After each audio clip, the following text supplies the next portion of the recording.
जय भारती। नमस्कार। आज हम लोग भागवत गीता के दूसरे अध्याय के 11वें श्लोक के विषय में बातचीत करेंगे। यहाँ से भगवान श्री कृष्ण जो है अर्जुन को उपदेश देना शुरू करते हैं।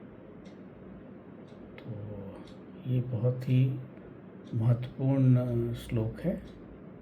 यहीं से फिर आगे की जो क्रम जो है उनके समझाने का वो चलता है। तो सबसे पहले श्लोक पढ़ते हैं। अशोच्यान अनवशोचस्त्वं प्रज्ञावादानश्च भाषसे गतासून अगतासूनश्च नानुशोचित पंडित। अब यहाँ पर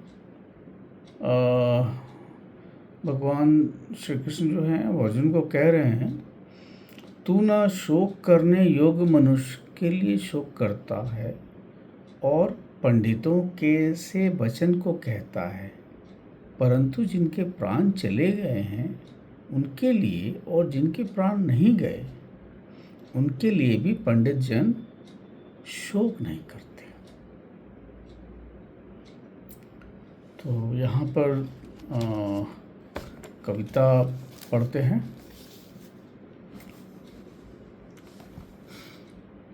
असोच पर सोच का प्रदर्शन कर रहे हो तुम, असोच पर सोच का प्रदर्शन कर रहे हो तुम।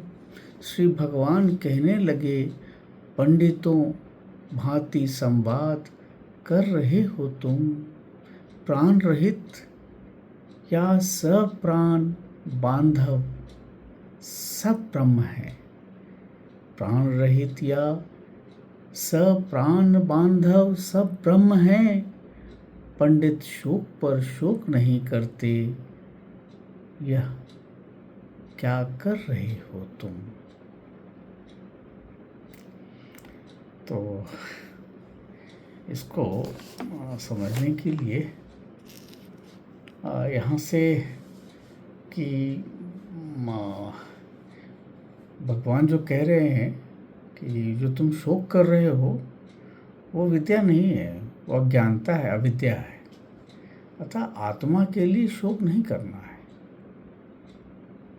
क्योंकि आत्मा तो नित्य और अविनाशी है। आत्मा मर ही नहीं सकती, तो उसके लिए शोक क्यों करना। शरीर के लिए शोक करना व्यर्थ है, क्योंकि वो तो नश्वर है। इसको दूसरे तरीके से देख सकते हैं कि इस श्लोक से भगवान श्री कृष्ण जो है वो अर्जुन को एक तरह का मनोवैज्ञानिक जो जो जो भ्रम आ गया था अर्जुन के मस्तिष्क में, उसको संबोधित कर रहे हैं, उसको दूर करने का प्रयास कर रहे हैं। ठीक है, इसलिए वो भगवान उसको एक्चुअली यहाँ से बहुत बड़ा झटका देते हैं कि तुम पंडित सा बात कर रहे हो, हाँ, और जिस पर सोचा नहीं जा सकता, जिस पर शोक नहीं मनाया जाता, बस उस पर शोक मना रहे हो। देखिए, एक बात तो बड़ा सरल है कि जैसे कोई दुर्घटना हो जाती है तो हमें शोक होता है, वो तो एक प्राकृतिक है कि फर्स्ट रिस्पॉन्स है, पहला हमारा वही होगा कि हम शोक करेंगे।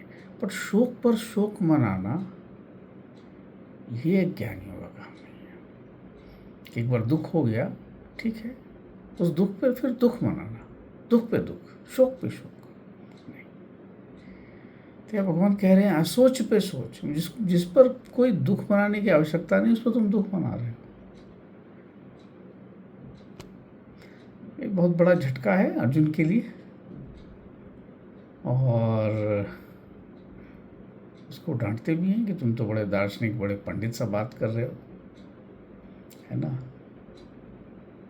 बट और जब समय आ रहा है तो भाग भाग खड़े हो रहे हो कि जी हम भीख मांग लेंगे पर युद्ध नहीं करेंगे। ठीक है, तो यही है अर्जुन का जो शोक है वो अज्ञानवश है, और जो पंडित है वो जीवित या मृतक के लिए, जीवित बंधु या मृत बंधु दोनों के लिए ही शोक नहीं करते। ठीक है, और यही से है कि आप अर्जुन को कि शोक और मोह त्यागो और क्षत्रिय धर्म का पालन करो, यही शिक्षा दे रहे हैं भगवान श्री कृष्ण। तो इसके बाद देखते हैं कैसा आगे का श्लोक रहता है। अब इंटरेस्टिंग होने वाला है, अब इसको थोड़ा समझने की भी बात होगी। आशा है इस पर ध्यान देंगे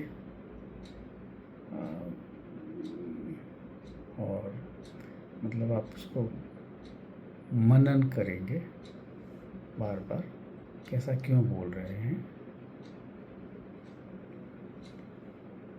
कि जो प्राण है, वो जिसके प्राण है वो भी तुम्हारे बंधु हैं, जिसके प्राण चले गए वो भी तुम्हारे बंधु थे, पर सब तो ब्रह्म ही है। जो चले गए वो भी नहीं मरने वाले, मतलब उनकी आत्मा नहीं मरेगी। जो जीवित हैं, जिनका शरीर जीवित है, वो भी नहीं मरने वाले, सब तो ब्रह्म ही है। तो ये बात सोच के हम अपने जीवन में करुणा के साथ अपना काम करें, जो धर्म है उसको निभाएं। धन्यवाद।